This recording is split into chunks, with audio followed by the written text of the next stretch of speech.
नमस्कार। आज आमे समस्ते मिसी जणे जणे ऐतिहासिक गुप्तचर पलटि जिबा आ एकाठी बाहरिबा एक एमिति यात्रा रे जेउठी आमे खोजी बाहर करिबा प्राचीन भारतर किछि बड़ बड़ रहस्य। तेबे सबुठु बड़ प्रश्न हेउछि आमे सेही प्राचीन काल विषय जानू केमिति जो समय आजिकाली भली एते बहीपत्र नथिला, किछि लेखालेखीर प्रमाण भी खूब कम थिला। से समयर इतिहास को पुणितरे जोड़ा जाए केमती? एहार उत्तर सेही समयर लोकमाने छाड़ी जाइथिबा सुराखरे ही लुचि रहिछि आउ एहाकु ही कुहा जाए प्रत्नतात्विक उपादान। सत कहिबाकु गले ऐतिहासिक मानंक पई एगुड़िक ही हेउछि मूल सूत्र। ठीक अछि, ताहाले आसंतु एही तदंतकु आगकु बढ़ाइबा। आमे प्रथमे देखिबा पत्थररे खोदा होइथिबा कहानी, तापरे पुरुणा मुद्रा, बड़ बड़ स्मारकी आउ प्राचीन कलाकृतिकु। शेषरे जानिबा जे एही सबुकु मिसेई इतिहासकु केमिति लेखा जाए। आमर तदंतर प्रथम प्रमाण होउछि अभिलेख, माने सेही सबु कहानी जाहाकु पत्थर उपरे सबुदिन पई खोदेई करि दिया जाइछि। एहार गोटे बहुत बड़ उदाहरण हेउछि आहालाबाद स्तंभ अभिलेख। एथिरे सम्राट समुद्रगुप्तंक विजयर पूरा कहानी लेखा अछि। आउ जानंती एहाकु तांको मंत्री हरिशण निजे लिखिथिले। तेबे एही खोदे गुड़िकर रहस्य भेद कला परे ऐतिहासिक मानंकु कौन मिले? एथिरु सेमाने सीधासळख राजा मानंक विषयरे, सेमानंक काम विषयरे आउ सेमानंक समाज विषयरे सबु किछि जानि पारंती। पत्थरर कहानी परे आसंतो एबे आगकु बढ़िबा। एबे आमे तदंत करिबा प्राचीन मुद्रा गुड़िकर। देखिबा एही छोट छोट मुद्रा केते बड़ बड़ कथा कहूछि। हुए तो लागुथिबो ए छोटिया धातुखंडटीए गोटे विराट साम्राज्य विषयरे आउ कौन बा कहिबो, किंतु विश्वास करंतु गोटिए छोट मुद्रा तथ्यर एक विराट भंडार होई पारे। गोटिए छोट मुद्रारू केते कोन जणा पड़े देखंतु। राजांक ना, तांक समय, एपरिकी सेतेबेलर अर्थनीति केमिति थिला ताहा सुना रूपान तंबा मुद्रारू जणा पड़े।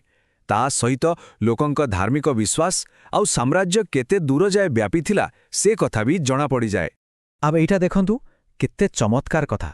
गोटिए मुद्रारू जणा पड़ुछि जे एते बड़ शक्तिशाली राजा समुद्रगुप्तंकर संगीत प्रति केते भल पाइबा थिला। एहा प्रयाग प्रशस्तिरे लेखाथिबा कथाकु भी समर्थन करुछि।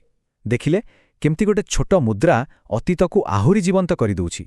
एहा परे आसंतु आमे सीधा घटनास्थलकु जिबा, माने सेही सबु विशाल स्थापत्य पाखकु जा हजार हजार वर्ष धरी एमिति ही ठिया हुई अछि। उदाहरण भाबरे आमे गोटे स्तूपकु नै परिबा। एही स्मारकगुड़िक केवल पत्थरर निर्माण नुहे, एगुड़िक थिला धार्मिक आउ सामाजिक जीवनर केन्द्र। एथिरु सेतेबेळेर लोकमाने कोन विश्वास करुथुले से कथा स्पष्ट जणा पड़े।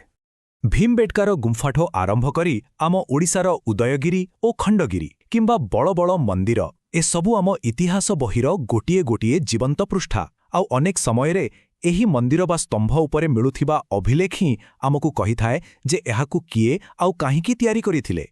आम तदंतर शेष प्रमाण हेउछि कला। एहा सत्य जेमिति अतीतकु देखिबा पई एक जीवंत झरका। गुम्फारे थिबा चित्र हेउ किंबा मूर्ति एगुड़िक सही समयर फोटोग्राफ भली काम करती। आमको देखांती जे लोकमाने केमिति रहुथिले, कौन पिंधुथिले, कौन विश्वास करुथिले आउ केउ जिनिसकु गुरुत्व देउथिले। तेबे आमो पाखरे एबे सबु प्रमाण एकाठी होईगला, किंतु जणे ऐतिहासिक एहे रहस्यर समाधान करंती केमिति? देखंतु एहा एक बहुत सुचिंतित प्रक्रिया।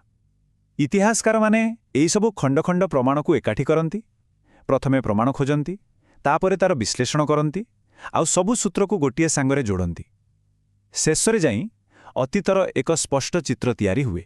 मने रखिबाकु हेबो जे कोनोसी गोटिए प्रमाण पूरा कहानी कहि पारेनी। असल चित्र सेतेबेले सामनाकु आसे जेतेबेले सबु प्रमाणकु एकाठी मिसेई देखा जाए। भाबी देखंतु टिके, गोटे जगारु समुद्रगुप्तंकु मुद्रा मिलिला जोठी से बीणा बजाउछंती, आउ पाखरे थिबा स्तंभरे तांको विजया कहानी लेखा अछि। एही दुईटी अलगा अलगा सुराग मिसी गोटिए बड़ कहानी तयारी करुछंती। बस एमती ही इतिहास लेखा जाए।